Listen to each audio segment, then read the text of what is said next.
Hello and welcome to Web3s, the bite-sized podcast where we explore all things Web3. And today I want to talk about NFTs. Yes, I said it, NFTs. And I want to break this down so that I can give you, hopefully, a good understanding of what an NFT is. Secondly, why the hype and why the hate.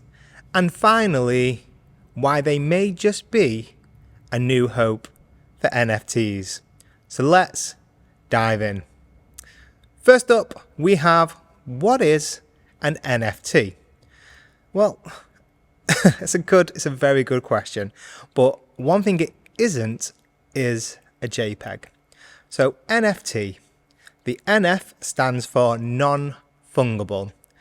Fungible means basically the same thing or something that's interchangeable. So like if I have a pound coin and you have a pound coin, we can exchange those and we still have the same thing. If you're in the US, I have a dollar, you have a dollar, we exchange it. We both still have the same thing. So they're fungible. Non-fungible means that they're unique. So an easier example for that would be I have a football, soccer card, you have a baseball card, and we trade those. We both now have very different things. So the first element of the word simply means that they are unique things. And then the second element is token. And that is because they're tokenized onto the blockchain, which just means there's a contract or a document or a way of capturing information which is stored on the blockchain, which again, a blockchain is just a ledger that's open and shared. So an NFT in its purest sense is something unique with captured information that's stored on a transparent ledger. So that's all an NFT is. It's a great piece of technology that means we can now do stuff to identify unique assets. And so what I want to do as we go through this podcast is hopefully plant into you, if we drop the T at the end, and let's call them NFAs, what we're really thinking about here is unique assets that can be captured and stored transparently. I think that changes the conversation when we frame it like that. So that brings me on to the second section, why the hype, and the hate. And the hype was because if you're in the Web3 or the blockchain space, because of this concept of being able to have unique items that are transparently captured, it starts to create this really cool space for innovation. And so what we saw was people looking at assets that previously weren't easily captured, weren't easily controllable, them being leveraged directly at source by the people that were creating them. Okay, what does that actually mean? It means if you're a musician and you're creating music, for the first time, you could capture that track, that song, even the album, and you could then capture that against a token that lived on the blockchain, and then you could sell that directly to consumers, preserving your rights as the artist, monetizing the content in full as the artist, securing in the document, the token, the ability to get future royalties if anything happens with that music from the party that's buying it. So you could see how artists got excited about that, music artists. And then you had digital artists getting excited about it as well, which leads to the JPEG comparison, where they're creating this amazing stuff, amazing digital art. And this technology and process gave them an ability to capture that and for the first time, verifiably sell that item to fans, communities, or to people that wanted to purchase it. And so that was the reason behind the hype, was it gave value and utility to creators for the first time to really take the reins over their assets and the way that they could be monetized and managed moving forward. So that leads to the hate. When you get anything like this, typically in technology, whether it's the web itself, whether it's social media, whether it was NFTs over the last few years, you're always going to get people who come in and ultimately see the opportunity and then just do awful things. And so we've had a lot of NFT-based projects, whether that's been art, whether that's been on the gamified side of things, whether that's been in more of the decentralized finance side of things.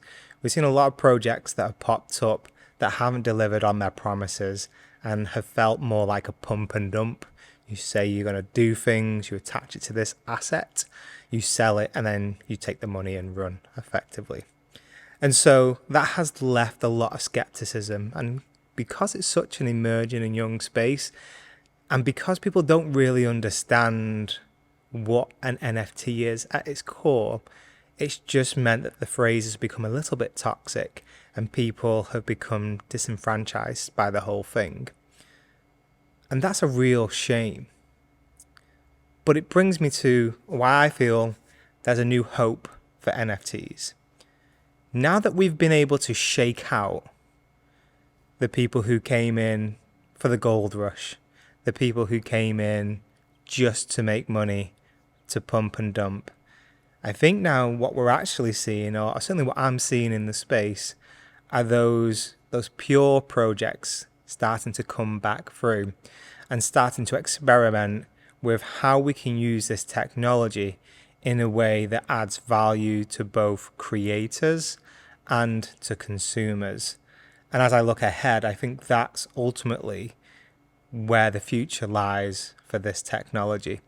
It's about thinking around those consumer cases where having an item that is verifiable, transparently verifiable, adds value to both the consumer and to the seller. So my new hope for it would be, for example, in the high-end luxury space.